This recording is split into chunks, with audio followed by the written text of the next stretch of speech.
Live video is starting. Okay. Let's see what's happening here. And we are now live according Oh to my goodness. Yeah, this. and you are live on your feed as well. Hello, everybody. If you're with us, please say hi. Love to hear from many of you. I'm going to pass to Steve because he's in charge today. I'm in charge. Today I get to play interviewer, which is a very exciting thing. I'm going to try not to answer any questions or get carried away and start jumping in with any thoughts, Sarah. So I'd like today to see we, that. you know me, I will give it a go if I'm not careful. Today we're going to talk about coaching journeys. So one of the Yeah. things that we do in all of our training and all of our support work with both professional coaches, but also those who are using coaching skills within typically their work life. We do a lot of training, but one of the things we love to talk about is how people have progressed, the change that coaching and learning coaching skills can really bring to actually to you as a whole person. Now that's quite a difficult one to sell, so we talk much more in terms of professional performance, maybe career changes if you want to move into coaching or you want to use coaching skills within your profession to make some of those sideways leaps that can lead to a much better quality of life and much more sort of a more satisfying approach to your career. So Absolutely. just to give a kind of quick background to that, obviously we North Point trains coaches. So we have our full CPC, that is full accredited coach training, very high level, very high quality. And I can say that as somebody who didn't create the program. Um, uh, Thank you. that's right. And we do that training for people who want to become coaches and want to use coaching formally. And actually, what we do often see in there as well is professionals who want to use coaching formally but not be professional coaches. A great example of that would be an L&D, learning and development, or a HR lead within a company who actually wants to create formal spaces for coaching. Yep. And then what we also see is we are seeing more and more leaders, managers, professionals who recognize that maybe they don't want to jump into a new coaching career. Maybe they don't even want to have formal coaching sessions, but they do recognize that they can use some of these skills uh, to varying levels of formality to improve both their own performance and the performance of others in their team and those that they manage. Now, it could be project stakeholders, it could be clients, it could be team members themselves. Yeah. And actually, what we typically see is that those individuals who go through the training start to see a marked difference in their confidence. They start to see, they start to be recognized for their expertise, that actually it releases them when used well. It can really release them into much better Yeah. quality management, leadership, and they feel like they are much more on the front foot. They're much more proactive, much more in charge and in control, I should say, of what's happening within the dynamics around them. So what I wanted to do today was to talk to Sarah about her journey, because these things they're never it's never what is it, quantitative. It's never sort of Yeah. Sarah did A then B and saw C. It's much more about the stories and this qualitative layer of what that meant to you. So Absolutely. Sarah, I would love to know. Obviously, you've been doing coaching for a long time, so I'm going to have to ask you to sort of scrobble back quite a way. But what is it? What was happening for you? How were you performing? How was your career going? What was happening for you before you took on coaching? Before you started this journey? Absolutely. Thank you, Steve. And thanks for that great introduction. Um, one one of the big things I was doing, I was living in Dubai. So many people, when they hear I was a coach in Dubai, think that I was always a coach in Dubai, but I wasn't. I went out to live in Dubai and I was actually working for an airline and I was a cabin crew member on the airline. And I really enjoyed that career. there was a part of me that was thinking, I don't necessarily want to do this forever, but I'm loving it because I enjoy travel. I enjoy helping people. I enjoy working with people. I love um, interacting with people and, helping them so in that expression, it was helping them to enjoy their journey, have a great holiday, send them off to a great start, or make them feel better on their way back from wherever they were coming from, and just to make it really enjoyable experience for people. So I was very much in the customer service world at that time. And then I found that I was working with, I was moving up in the ranks within that. And I came across the word coaching. Um, and I was basically your leader that you mentioned earlier. I was that leader manager person who wanted to help my team to work in a more efficient way, and to we had a very short frame time to get to know one another before we had to work with each other and work really well together. And so I wanted my teams to work well together and to be built up really well. So I wanted to have the best teams possible and to be able to help people if they were struggling to move forwards and to be seen as a good leader. I wanted to be that person that everyone went, oh, that's a really great person. I have to admit, I was that person. I wanted people to have fun on the flights, but also do it in a safe way, have our passengers feel safe, feel secure, and feel that they were in amongst people who were enjoying themselves, who just wanted to give really good service. And so I learned these coaching skills as part of my role at a fairly low level initially. And I was basically trying to, um, help people to work better and to enjoy themselves more. So that was kind of where I was before I kind of gained these skills. And then slowly I got to learn a few more skills along the way. So I was given this coaching skills within my organization to kind of help me to do that. And I'd love to ask you. I'm definitely going Mm-hmm. to ask you about that progression. But what Mm-hmm. I'd love to know is what was it? Thinking back to Mm-hmm. you're living in Dubai. You sort of moved up through the ranks. You have this both. There's a need within the organization. You Mm-hmm. know, you've already identified that your teams. You had to Yeah, kind of rapidly orientate yourself to team absolutely. dynamics, so you could, and you had these key challenges. You wanted to do a good job. I mean, most of us want to do a good job, Mm-hmm. and we Yeah, want to be seen for doing a good job. We want to be known for, bringing the goods to our absolutely. work environments. But what was it that wasn't working for you? Um, well, I think I was promoted and I worked really hard to get promoted quite quickly. And Emirates Airlines was growing, so there was quite a lot of opportunity to move up very quickly. So I was quite young.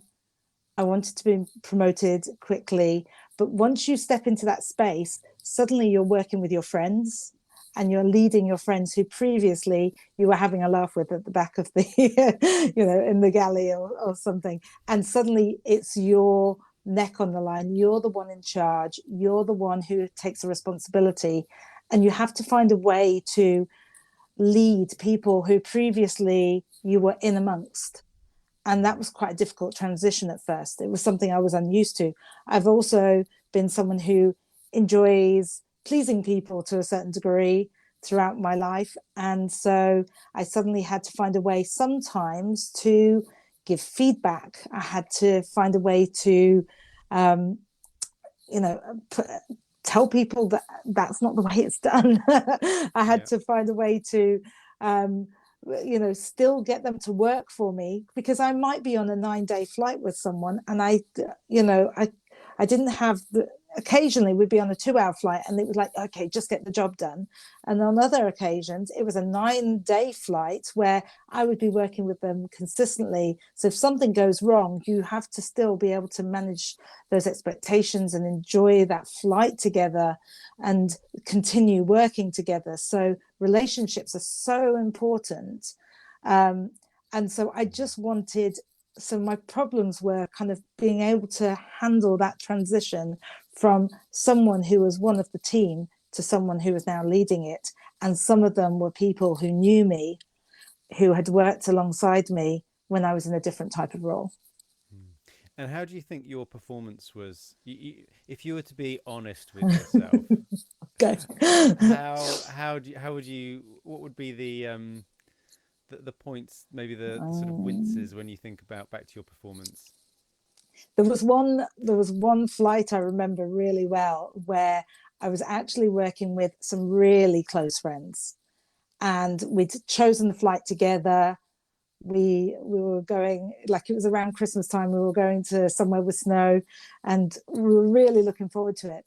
And I didn't know how to handle myself amongst those friends because they were doing something that I kind of felt we should be doing differently, but I didn't, so I didn't want to have. So I remember at one point ignoring certain behaviors because I didn't want to kind of, jolt it, kind of mess up the friendship. But on the same flight, I also went too far because I kind of ended up having a bit of a, well, this is the way I want it done. It's so tough, and so I did both parts of the spectrum of being a bit passive and then being a bit too aggressive, and I couldn't get that balance right with leading them, and mainly because it was my friends in that instance, really close friends.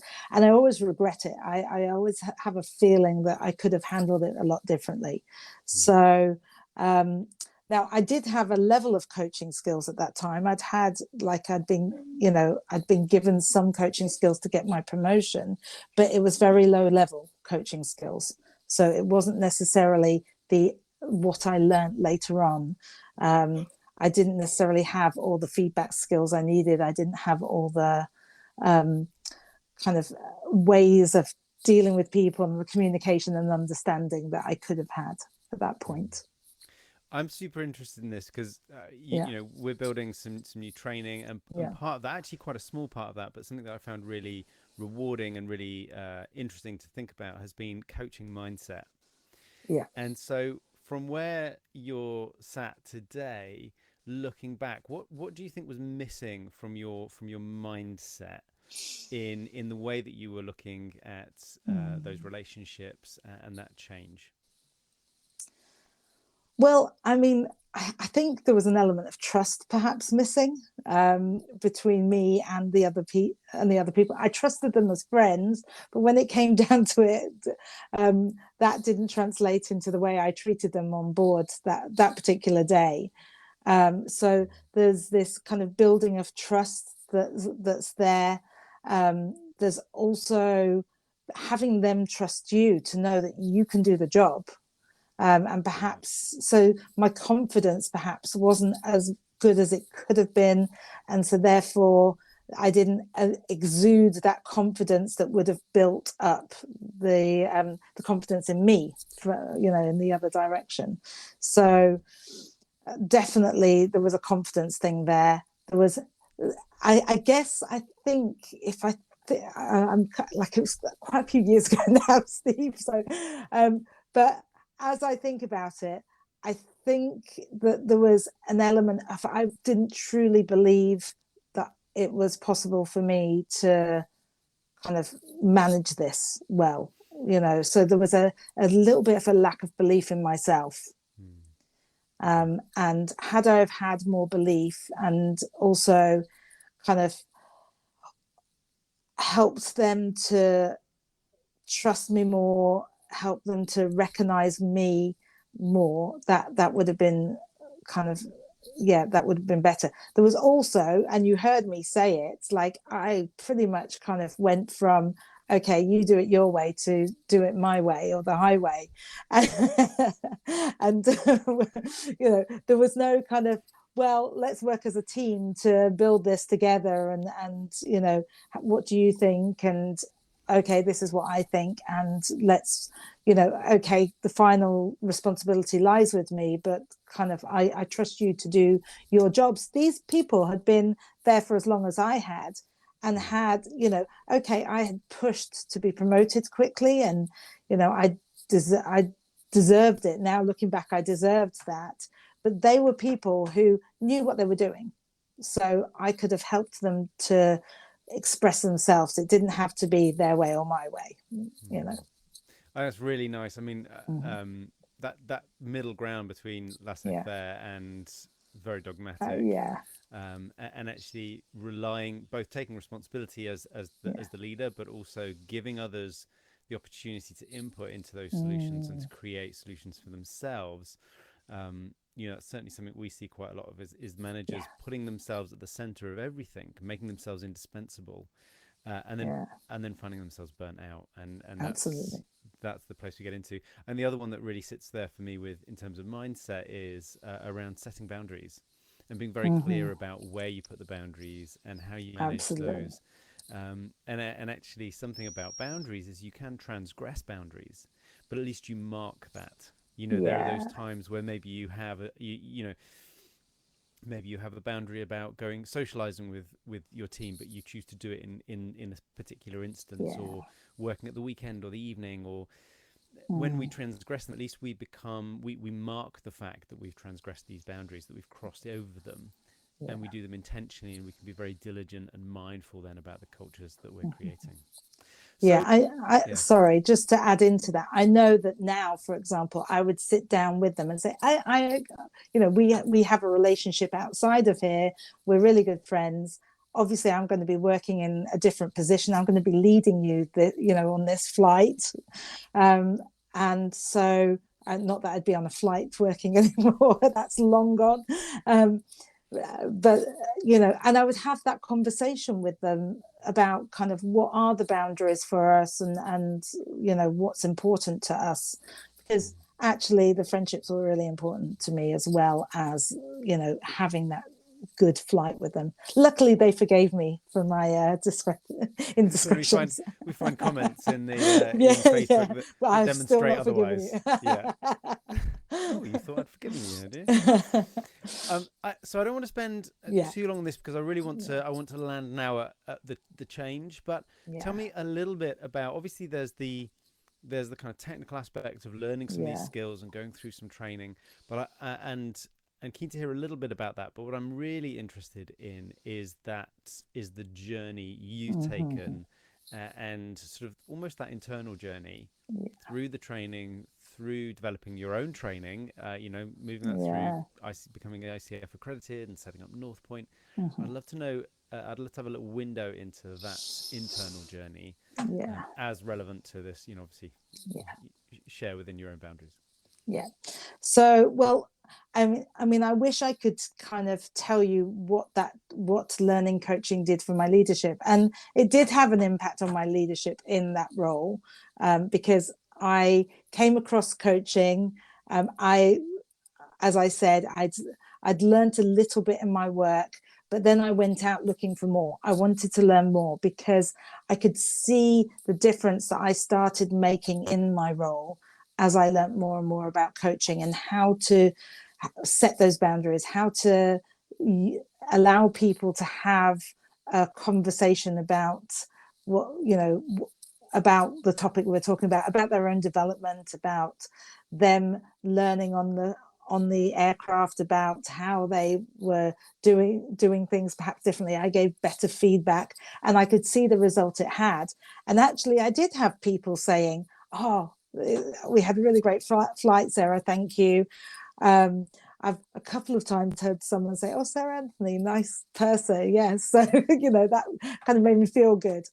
And part of that may have been the fun we had on board, but some of it will have been around how I led them.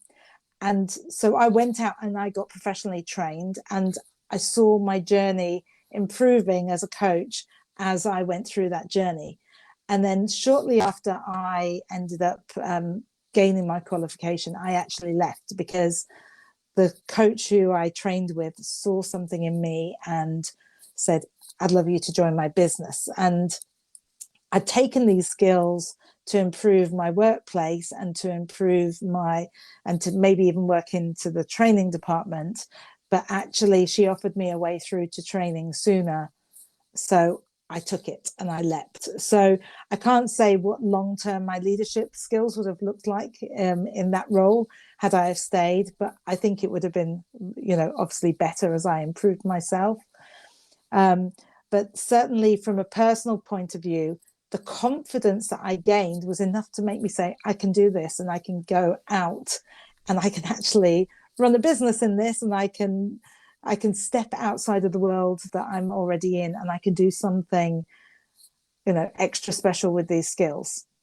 And I can start to help others to kind of align with those skills. And so originally I was working mainly with leaders, and I was coaching leaders who had been through this, who were going through some of the same things that I had been through, which was new leaders who were feeling out of their depth, and they, needed coaching to help them to understand better how they could, to find ways to become a better leader.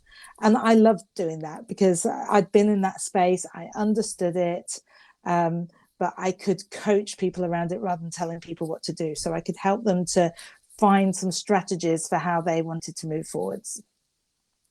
And it was so wonderful to see someone go through that progression myself. And we do get that privilege of sort of watching somebody go through training, and it's a very sort of discrete amount of time. It's very different from if you are managing somebody. And you're walking with them for years at a time potentially. What was happening internally in terms of the way that you were processing both your own responses but also the responses of others to your actions, and the impact you were having, and the way you saw that and recognized that? Interesting question. So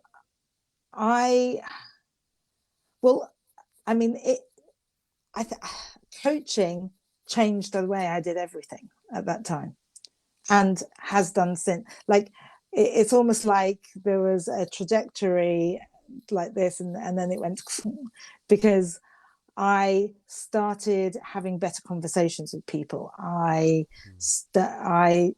in my personal life as well as in my business life. I was more confident in my business life. I was, and there were still areas where I needed to develop and grow and to gain confidence in. But to think, like, I remember being in a place where I was like, I know that I don't want to be a cabin crew for the rest of my life, but what do I want to do? What am I going to do next? And how can I possibly think of doing something next? And I'd had dreams of being in a business, but I hadn't had the confidence to go out and do it.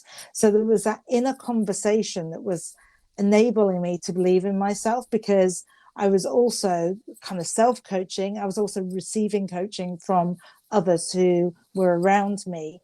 And so my internal conversation was better. My conversation amongst my friends and my family was better. I wasn't married at that time, so but I did then meet my now husband, and I was able to. I remember him saying in the early days, "Oh, you're very motivating. You're very inspiring."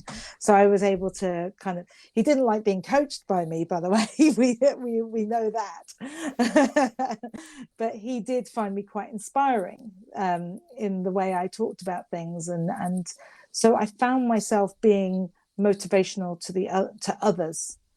And that was, and that then again built my confidence, because I was helping others, and that was really what I always wanted to do.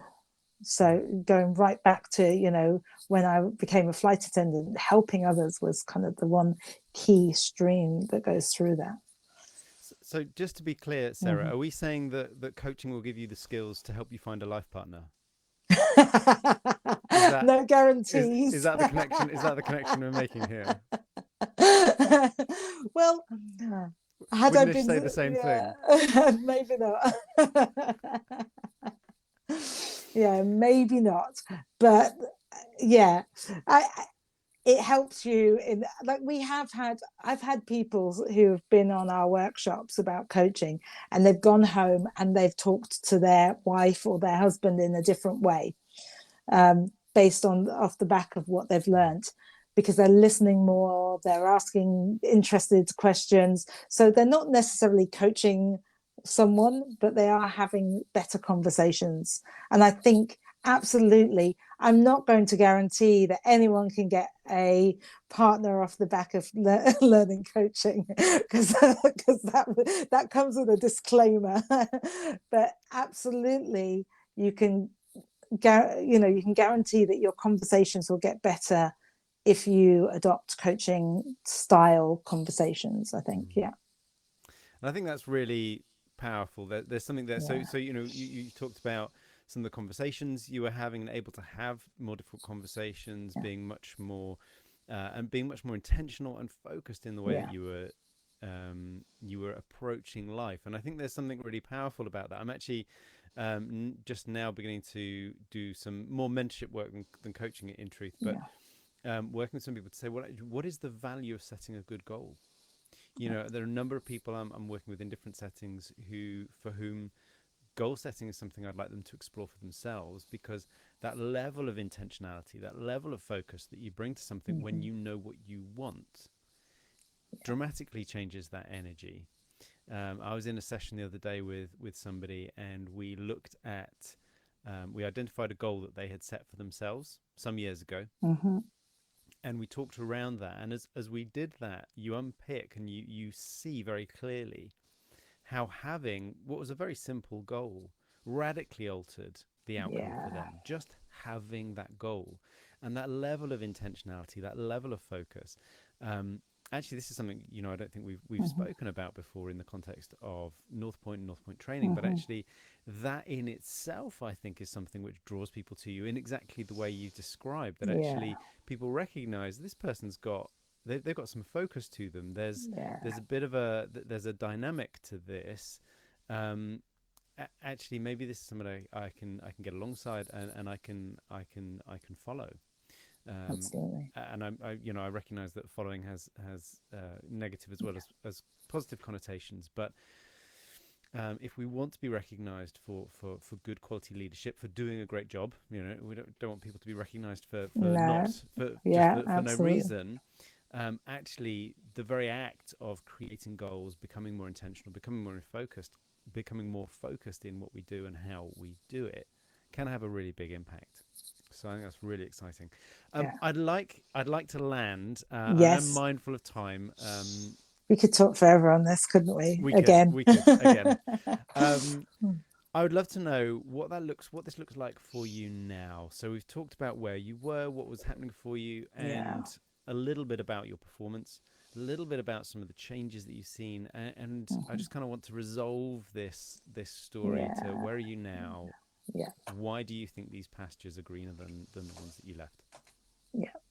Okay, so, well, obviously, you've mentioned North Point and the coach training we do, and I don't think I'd have ever had the confidence to build, um, North Point. And in fact, even when I left my job and went into the coaching world, I didn't have the confidence even then to believe that I was going to be where I am now. So I think there's this stepping, there is this kind of taking the stepping stones, and building on the previous. So as you say, if you've got a goal, taking those stepping stones and being able to believe in each step as you're stretching yourself, but never kind of looking too far into the future in terms of the next step you're going to take, not taking the big leaps, although some people would say I've taken some pretty big leaps in my time. um, um, so, but I think it was around 2020, 2010 when I met Matt, who is the other co-founder of North Point. And we then kind of decided to work together, and we started our business up in 2012 together. We then in 2016 we had our first course in developing coaches, and one of the reasons, like, I'd always had some level of training right from day one. I was very lucky in that I was coaching, but I was also training managers and leaders to have coaching skills. And I truly believe that everybody can benefit from coaching skills in some way, because of all the reasons I've told you till now. The confidence it builds in you, the conversations you can have, the way that it can influence your personal life and relationships, as well as your business and the work you do. Everyone, I believe, can benefit from having some level of coaching skills. So I was always training people, but I just loved seeing how not only was I helping one person, but I was helping that person then go and help another team of people, and that person to help their whole company, and that person to, decide to be a coach and then go out and help all their clients. And so I was having a bigger impact when I was able to impart these skills to others. And so that was really where my drive for wanting to build a coaching academy, coaching school came from, because I recognized that it would have a greater impact when I can impart those skills to others, and they can then go and help others. And also I recognized it's not just a straight line from Sarah left Emirates Airlines to where I am now. I had some struggles upon my early years of coaching. I actually went back into work for a year or two to kind of work out where I was and did I really want to do this? And, it was quite hard for me to build business. And so how did I build business? So I really wanted to help other people who wanted to do that to know where they wanted to place their coaching, whether it's internally in the organization, whether it is, I want to be an external coach and I want to coach people and build up a business and have that greater impact on someone, or do I want to be a consultant who just adds on a bit of coaching because I know it will impact my clients greater in this way. So I wanted to help other people to have that impact that I had experienced.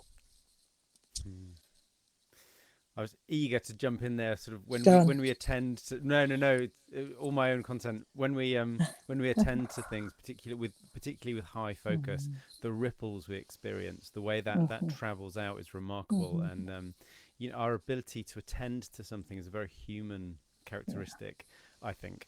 That ability to not put something down, to keep coming back to it, to attend to it, for it to grow in our minds as to something very subject, something very real and tangible, even sometimes when it's something we're only imagining.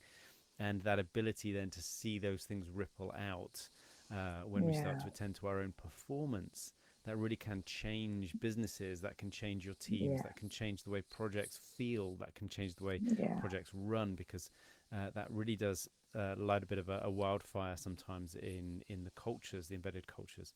And certainly we've seen that from employing these techniques and seeing them move through. Yeah, absolutely.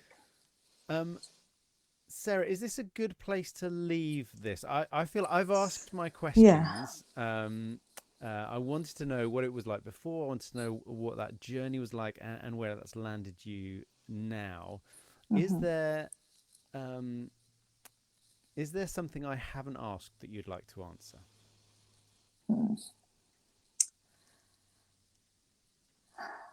Interesting question. I'm sure there is. I'm just not that I doubt your interviewing skills, Steve. I think particularly lazy question, let's be honest. It is a little bit. I think essentially that it is a journey. And I mentioned earlier that there hasn't been a linear like progression, but one of the things for me is always being open to kind of learning more, developing more, growing more. And I think that you talked about the mindset of a coach earlier.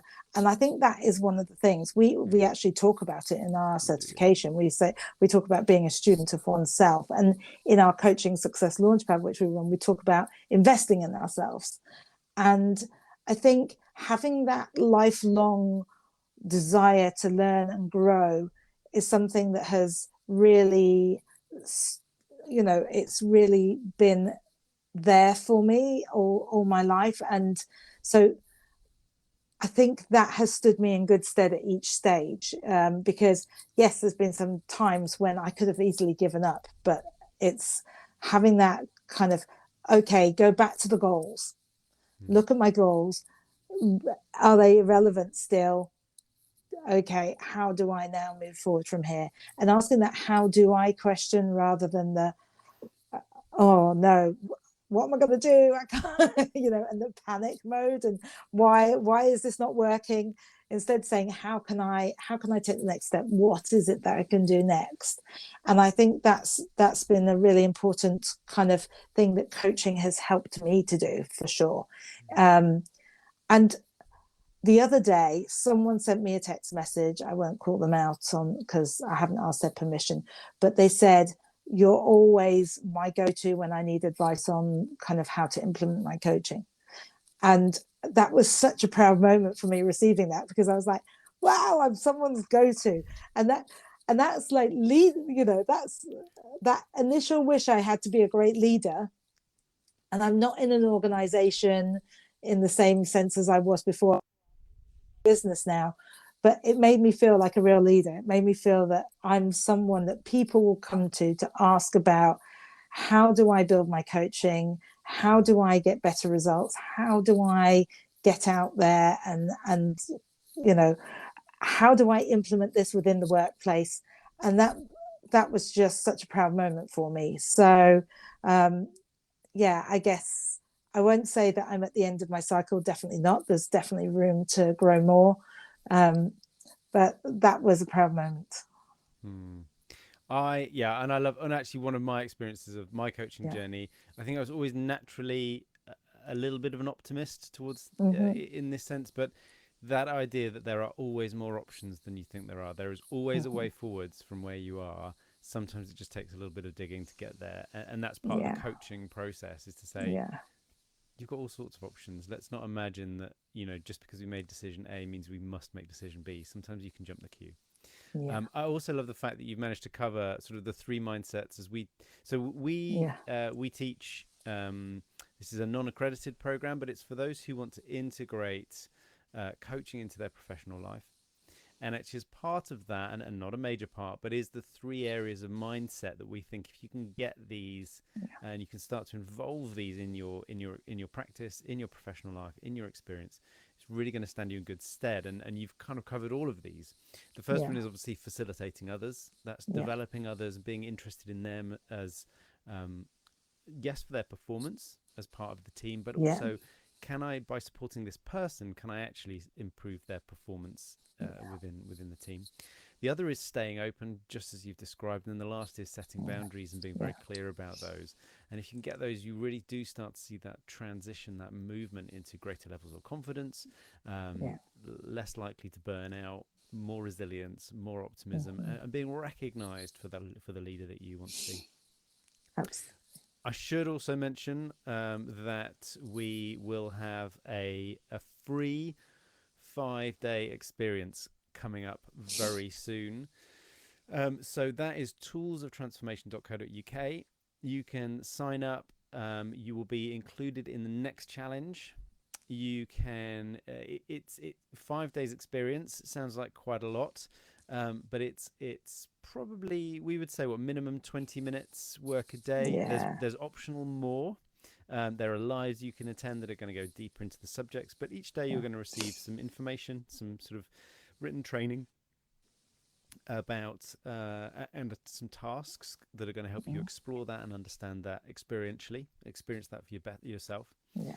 And then later on in the day, there's opportunity to ask questions, and then there's a live every evening where you can get some more color to we will go through and add more color to that subject, give more detail, give a bit more background, and answer the questions in there as well.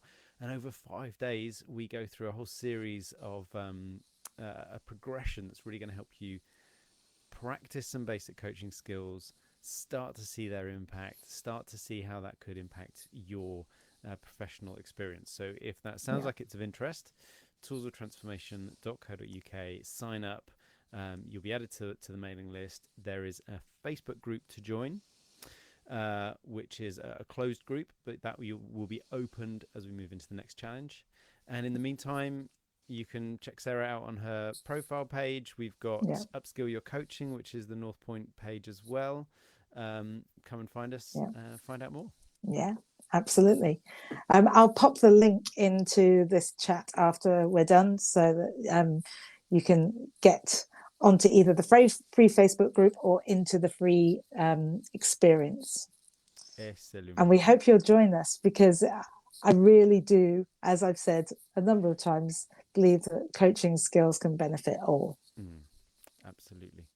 Right, Sarah, you have control to quit this live. Normally I'm in control, but you're in control. So I'll let you finish this when you're ready. Okay. Yeah, but I've been very grateful for your time. Thank you, Sarah. Thank you very much. And everyone, thank you for listening in. Let us know what your thoughts are. Bye.